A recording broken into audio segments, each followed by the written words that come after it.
Next, let's create an order for a dealer.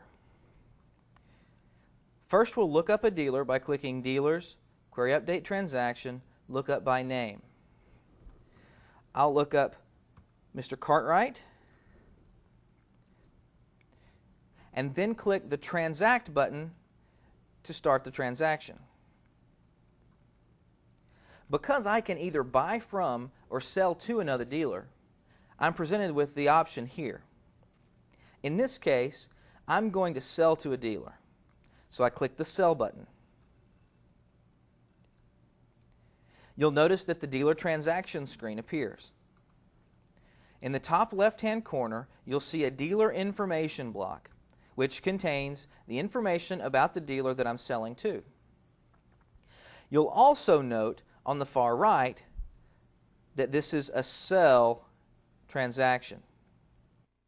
You will note that a dealer transaction order number was automatically generated for this order.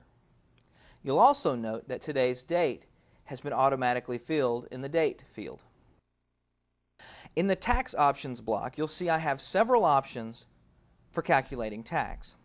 If this is a tax-exempt order, then I simply click the tax-exempt option. If, however, I want to tax normally, meaning tax on suggested retail, then I will click Tax Normal. And if you wish to tax on dealer cost, you can do so by clicking the Tax on Dealer Cost option. You'll also note that at any time I can change the tax rate to be used on this order. Here the tax rate is 9.75, which is the tax rate that is set up to be used inside my program all the time. You can also note that the state of the dealer is displayed. You can set up tax rates for every state. However, in my current configuration, I simply have one tax rate to be used throughout any session of AMSWin. Now, in the shipping schedule block, you'll notice that compute shipping is unchecked. That means that when I complete this order, there will be no shipping attached to this order. However, if I wish AMSWin to automatically calculate shipping, I simply have to check the compute shipping box. If I am calculating shipping, I have three options. The first option is AMSWil's freight schedule. This is the same freight schedule that's used to calculate shipping on warehouse orders. You can also choose fixed rate, which is pennies per pound.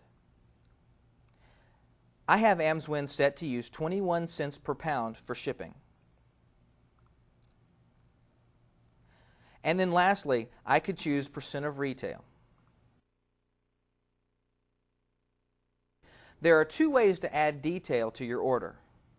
The first is to select with your mouse the item out of the inventory reference list that you wish to put in your order detail. For example, I could scroll down and find ACD 04. If I double-click that item, it will drop a quantity of 1 ACD 04 into my order details. I can click multiples of the same item if I wish. And then, of course, I can type in an item, for example, to AMO01. I use the Tab key when moving from one cell to the next in the order detail grid. If at any point I wish to clear my order and start over, I can simply click the Clear Order button towards the top on the right side of the screen. If at any point I have a question about a stock number, I can simply click the Edit Stock List button to retrieve my inventory list.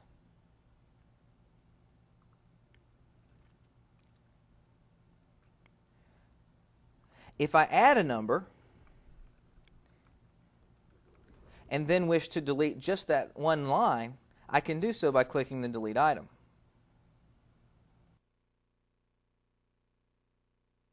One very helpful feature, especially when talking about dealer-to-dealer orders, is the Consolidate Order button. For example, if you have two dealers who want to order from you, let's say the first dealer orders 4 AMO01s. The second dealer orders 2 TSO01s and then 4 AMO01s. It is typically easier and more clear, especially when you're calling in an order, to have one line per stock number. In this case, we have 2 lines of AMO01. Now in this case, it's also very simple to add 4 and 4 to get 8 AMO01s, but if you consider where you might have several, maybe upwards of 5 to 10 items of the same product in an order, having the ability to automatically consolidate those numbers into one line would be helpful. To consolidate this order, click the Consolidate Order button. You'll notice that the order has been reduced to 2 lines of detail, 8 AMO01s and 2 TSO01s.